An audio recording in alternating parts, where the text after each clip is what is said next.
Played the new CD, 50, hit those double CD from Sony Music. I've had listened to it in the car. Oh, it's great, isn't it? I love Elvis Presley.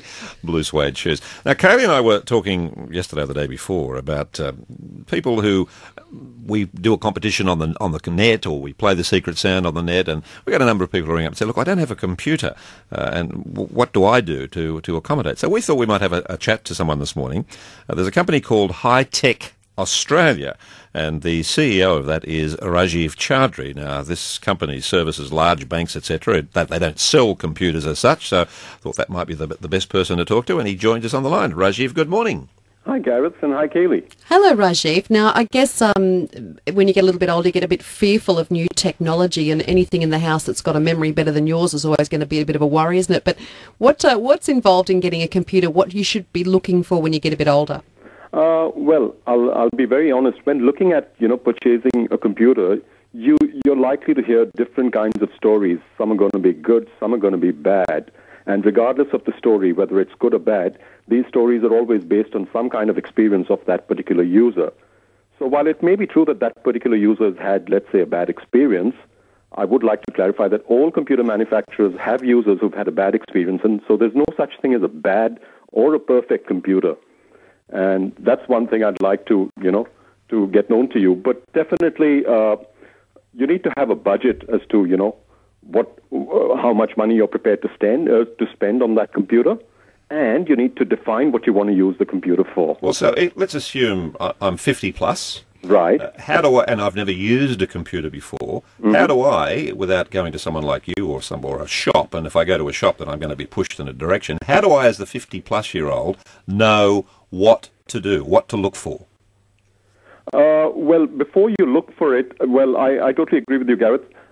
Before you look for it, you need to define what you're going to use that particular computer for. And today, I might want to just let you know that you can use it. The computer is the ultimate source of infotainment, which is obviously information and entertainment. So while you can use it as a source of information, you can use it for communicating with friends and family. You can use it for sharing and collaborating photos. You can use it for making and editing home movies, managing your music, looking up recipes on the internet, buying a house, selling your old stuff. Like the days of the garage sale are more or less gone. I mean, you could sell your stuff on eBay. You could play games, your solitaire or, your mahjong or whatever. Rajiv, would it be fair to say, I'm sorry to interrupt you there, would it be fair to say that if you've never been in computers before, you could probably start out with something rather inexpensive, because you'd just be wanting to maybe get yourself an email account to stay in touch with family and friends and just have a look at the internet. I think it would be, most people starting out on the internet would not be downloading huge programs and filling up their iPod and things like that. They'd just be wanting to have a look. So it shouldn't be that expensive to get yourself a little desktop with not a massive amount of memory. You wouldn't need that, would you? Yeah, well, if you really ask me, I would keep my computer purchase down to between a range of $900 to about $1,400.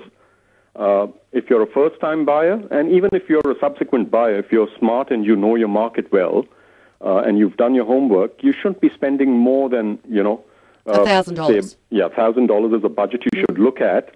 Anything below that is going to be something in terms of technology which would be, lacking in something. When you start using it, you'd either find it slow, sluggish, or inept. It may not have, a particular feature like, say, a webcam incorporated into it, or it may have a slow processor, less RAM, an old operating system, and stuff like that. Yeah, so I mean, the language, 50-plus-year-old who's never used a computer before, so the language is going to be confusing.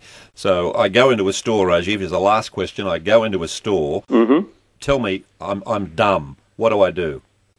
Well, one of my biggest fear factors of walking into a superstore, while they give you, absolutely fabulous prices on computers and on certain brands, you've got to be careful of the fact that, one of those sales guys, I would do a little bit of homework with the sales guy by just talking to him a little bit and trying to gauge what kind of knowledge he has. Because very often you'll figure out that guy was working 3 months ago in McDonald's or, somewhere else. So you've got to be careful of that. And you don't want to be buying something worth $1,000 just off, a youngster just advising you what's on the shelf. 18-year-olds told you. All right, Rajiv, thank you. We might talk to you again somewhere down the track about this. Thank you so much for your time. All right. Thank you very much. And you could go to his website. Just type in, if you've got a computer, type in Hitek, Hitek Australia. Hitek Australia, Rajiv Chaudhri. It's 7 to 9.